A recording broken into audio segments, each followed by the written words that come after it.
Siamo qui al Teatro Comunale di Bologna per Repubblica delle Idee con un grandissimo economista americano, James Galbraith, un economista che non ha mai dimenticato il verbo di John Maynard Keynes e che però per molti anni appunto è stato un economista di una sparuta minoranza. Another great economist who won the Nobel Prize, like Joe Stiglitz, said years ago, also questioned the Washington Consensus, so-called, or the neoliberalistic agenda. And when I interviewed him years ago, he told me, do you know why the invisible hand is invisible, the famous invisible hand of Adam Smith? Because it doesn't exist. Do you agree? Well, I wouldn't put Adam Smith in the same class as people we've been discussing, the modern ideologues. Smith was a comprehensive, intelligent, and amusing observer of his time, but his time is not our time.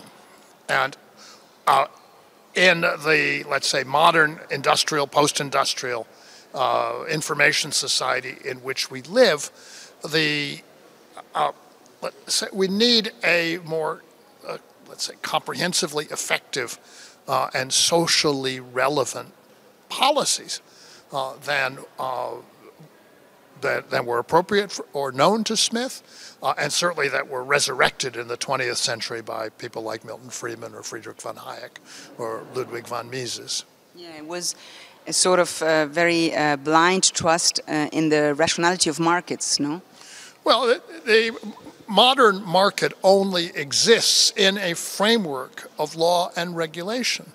Everything that we buy, everything that we do, we are assured of its quality to the extent that we can be by a structure of supervision. It's the same with any mechanical equipment. Your automobile, it runs on petrol, but if you don't have oil in the crankcase and water in the radiator, you run into problems very quickly. And if you're running a power station, a nuclear reactor, you have a cooling system. If you're running a human body, you keep track of the blood pressure and the temperature. So regulation is part of what makes a complex system function. And if you pretend you can live without it, you're going to end up in trouble very fast. The social democratic parties and the socialist parties and the left in general, they seem to forget those rules. For example, that regulation is important for markets, no? And they fell in love with the neoliberalistic agenda, many parties in Europe. Do you think that this is one of the reasons of their decline in this moment? They are declining everywhere. They're declining in Italy, they're declining in Germany, they're declining in France. In France, they disappeared almost. And they're declining in countries like Greece that went through a very, very hard crisis. It's, as you say, happening everywhere and also in the United States.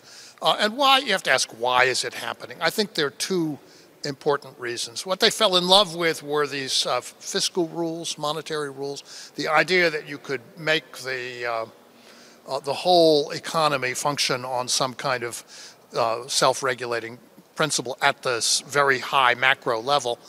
And they did that for two reasons. One was it wrapped them in an aura of respectability, which they wanted.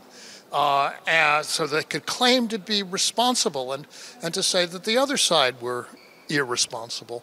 This had some superficial political appeal. And the more important reason was that they lost their mass funding and support base. With the decline of manufacturing, the decline of the trade unions, the funding base of these formerly social democratic and socialist parties shifted to finance, shifted to technology, in the United States to the entertainment business as well, to these industries which didn't used to be so central to the economic system. They became the source of support. And of course what finance wants is hard money and tight budgets, because that's what supports a system where the power of decision rests with the banking sector. But the great crisis has brought a big mistrust in finance system, in the banks, in the big banks, in the central banks.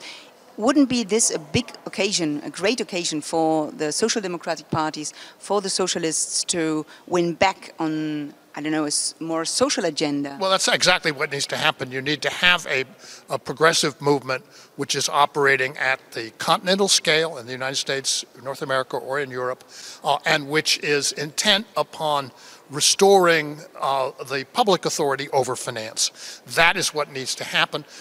Do you think that, are you worried about the situation in Italy because not one in five Italians has voted for the Partito Democratico, so for the Social Democratic Party, and the rest has they have voted mostly for a right-winged party? Well, I think in some ways it is the inevitable result of two things. One was the failure of the Social Democratic Party to face the necessity of changing European ideas and policies at the European level.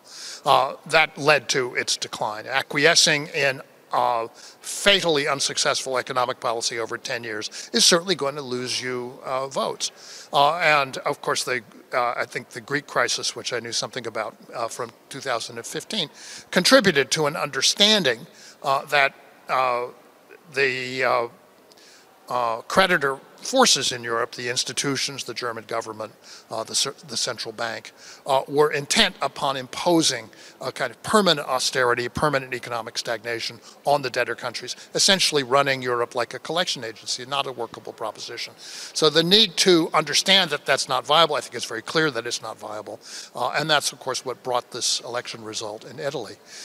Interesting thing now, of course, is that Italy is in a very unique position in Europe. It is the one large country on the, let's say, the debtor side of the divide, which is it has a current account surplus, it has a primary surplus, it's a net contributor to the European Union, it has, of course... Which many Germans forget. Yes, which they forget. It's one of the original European countries, and it has this very large target to balance, which is more of a problem for the Germans than for Italy. So when Italy says, no, we are not going to do this anymore, Italy has weight. Italy cannot be defeated the way Greece was defeated, the way the other debtor countries were defeated. Because it's too big to fail. It's too big to refuse. It's too big to ignore. It's too big to subdue. It's certainly not going to fail. And what's going to happen is that unless Europe finds a way to accommodate the needs now shown by Italy. And I've been waiting this for years for Italy to have to take a firm position with respect to European policy. Then, unless Europe changes, it's going to cause enormous problems for the major creditor countries. So, but I mean, Germany in particular.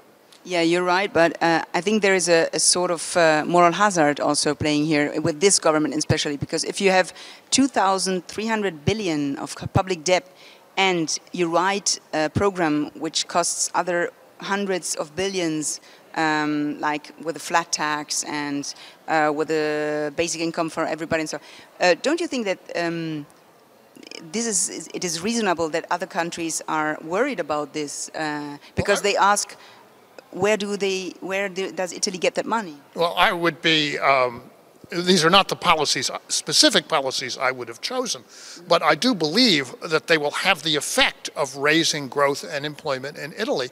And I do believe that the Italian government can fund them. It can fund them directly in the debt markets. Italy is not shut out of the debt markets. It issued debt the other day. And it can fund them by internal mechanisms such as this idea of the mini-bot, which is effectively a parallel currency, although not legal tender and therefore not illegal under European treaties. But it's still Italian debt. Well, of course, it's internal debt, but it's, the state of California issued scrip very similar to this in 2008, very recently, when it had a fiscal crisis. It circulates and it comes back as taxes, and it provides an internal mechanism for financing the measures that are being proposed. So can Italy expand its economy by adopting a, let's say, independent financial policy? The answer to that is yes, it can. Will Italy be somehow, in some mysterious way, dismembered by the financial markets? No, it will. The root of the problem in Europe, to come back to what you were talking about earlier, is that the European institutions were created at a moment when this neoliberal ideology was hegemonic, when everybody pretended to believe in the doctrines of monetarism, supply-side economics, and budget balances, balanced budgets, and hard money. It's not a successful combination of policies. And so if one wants to see Europe preserved, it has to be reformed.